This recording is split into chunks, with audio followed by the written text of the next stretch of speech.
ಕಬ್ಬು ಬೆಳೆಗಾರರ ಪ್ರತಿಭಟನೆಯ ವೇಳೆ ಓರ್ವ ರೈತ ಏಕಾಏಕಿ ಕುಸಿದು ಬಿದ್ದಿದ್ದಾರೆ. ವಿಜಯಪುರದಲ್ಲಿ ಪ್ರತಿಭಟನೆ ನಡೀತಾ ಇತ್ತು. ಸಾಕಷ್ಟು ಸಂಖ್ಯೆಯಲ್ಲಿ ರೈತರು ಹೋರಾಟವನ್ನು ಮಾಡ್ತಾ ಇದ್ರು.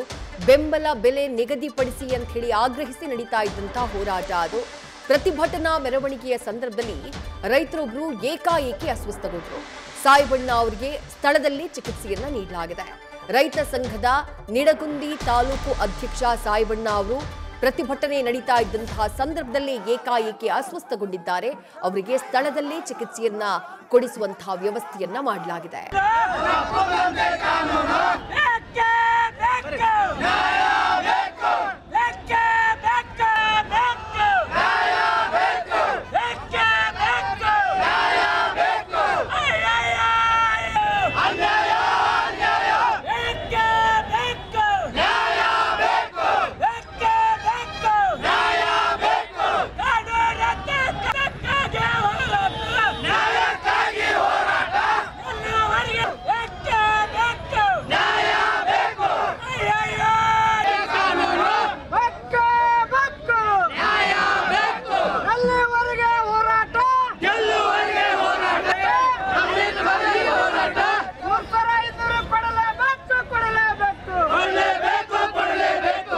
ಕಬ್ಬಿಗೆ ಬೆಂಬಲ ಬೆಲೆಯನ್ನ ನಿಗದಿಪಡಿಸಬೇಕು ಅಂತ ಆಗ್ರಹಿಸಿ ಕಳೆದ ಕೆಲ ದಿನಗಳಿಂದ ನಿರಂತರವಾಗಿ ಹೋರಾಟ ಮಾಡಲಾಗ್ತಾ ಇದೆ.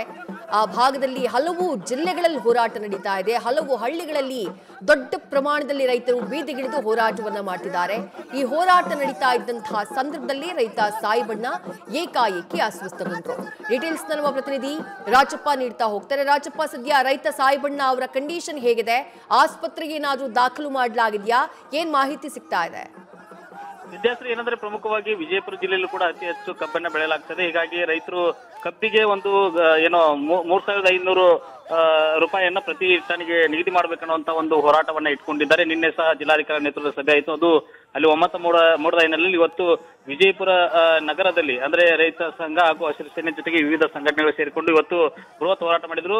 ಅದರಲ್ಲೂ ಪ್ರಮುಖವಾಗಿ ಗಾಂಧಿ ಚೌಕ್ನಿಂದ ಜಿಲ್ಲಾಧಿಕಾರಿಗಳ ಕಚೇರಿಯವರಿಗೆ ಒಂದು ಪ್ರತಿಭಟನೆ ಮೆರವಣಿಗೆ ಇತ್ತು. ಆ ಪ್ರತಿಭಟನೆ ಮೆರವಣಿಗೆ ಸಂದರ್ಭದಲ್ಲಿ ಸಾಯಿಬಣ್ಣ ಅನ್ನುವಂತ ರೈತ ಮುಖಂಡವರು ಅಸ್ವಸ್ಥಗೊಳ್ತಾರೆ. ಅಸ್ವಸ್ಥವಾಗಿ ಅಲ್ಲಿ ಏಕಾಏಕಾಗಿ ಕುಸಿದು ಬೀಳ್ತಾರೆ. ತಕ್ಷಣ ಅಲ್ಲಿ ಸುತ್ತಮುತ್ತಲಿರ್ತಕ್ಕಂಥ ರೈತರು ಅವರನ್ನ ಸುಧಾರಿಸುವಂತ ಒಂದು ಪ್ರಯತ್ನ ಮಾಡ್ತಾರೆ. ಜೊತೆಗೆ ವೈದ್ಯರು ಸ್ಥಳಕ್ಕೆ ಬಂದು ಅವರಿಗೆ ಪ್ರಾಥಮಿಕ ಚಿಕಿತ್ಸೆಯನ್ನ ನೀಡ್ತಾರೆ. ಜೊತೆಗೆ ಈಗ ಸದ್ಯ ಅವರ ಕುಸಿದು ಬಿದ್ದ ನಂತರ ವೈದ್ಯರು ಚಿಕಿತ್ಸೆ ನೀಡಿದ ಬಳಿಕ ಅವರು ಚೇತರಿಸಿಕೊಂಡಿದ್ದಾರೆ. ಜೊತೆಗೆ ಈಗಾಗಲೇ ಜೊತೆಗೆ ಪ್ರತಿಭಟನೆ ಸಹ ಮುಂದುವರಿಯುವಂಥದ್ದು.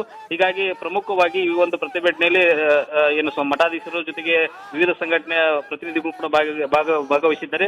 ಆದಷ್ಟು ಬೇಗ ಸರ್ಕಾರ ಒಂದು 3500 ಪ್ರತಿ ಟನ್ನಿಗೆ ಕಬ್ಬಿಗೆ ದರ ನಿಗದಿ ಮಾಡದೇ ಇದ್ರೆ ಅಹೋರಾತ್ರಿ ಧರಣಿಯನ್ನ ಆರಂಭಿಸ್ತೀನಿ ಅಂತ ಕೂಡ ಈಗಾಗಲೇ ಎಚ್ಚರಿಕೆ ಕೊಟ್ಟಿದ್ದಾರೆ. ಜೊತೆಗೆ ಎಲ್ಲ ರೀತಿ ಸಿದ್ಧತೆ ಮಾಡಿಕೊಂಡು ರೈತರು ಹೋರಾಟವನ್ನ ಮುಂದುವರಿಸಿದ್ದಾರೆ. ಈ ಬಗ್ಗೆ ಅಂದ್ರೆ ವಿಜಯಪುರ ಜಿಲ್ಲೆಯ ಒಂದು ಸಕ್ಕರೆ ಸಚಿವರಾಗಿರ್ತಕ್ಕಂಥ ಈ ಜಿಲ್ಲೆಯ ಸಕ್ಕರೆ ಸಚಿವರಾಗಿರ್ತ ಶಿವಾನಂದ ಪಾಟೀಲ್ ಈ ಬಗ್ಗೆ ಒಂದು ಸೂಕ್ತವಾದ ಒಂದು ಸರ್ಕಾರದ ಮುಖ್ಯಮಂತ್ರಿಗಳ ಮಟ್ಟದಲ್ಲಿ ಒಂದು ಮಾತನಾಡಿ ಕಬ್ಬಿಗೆ ಒಂದು ಸೂಕ್ತ ದರ ನಿಗದಿಪಡಿಸುವ ನಿಟ್ಟಿನಲ್ಲಿ ಮುಂದಾಗಬೇಕಂತ ಕೂಡ ಆಗ್ರಹಿಸಿದ್ದಾರೆ ಅಂತ ಹೇಳ್ಬೋದು. ಇದೆ. ಥ್ಯಾಂಕ್ ಯು ರಾಜಪ್ಪ ತಮ್ಮೆಲ್ಲ ಡೀಟೇಲ್ಸ್ಗೆ.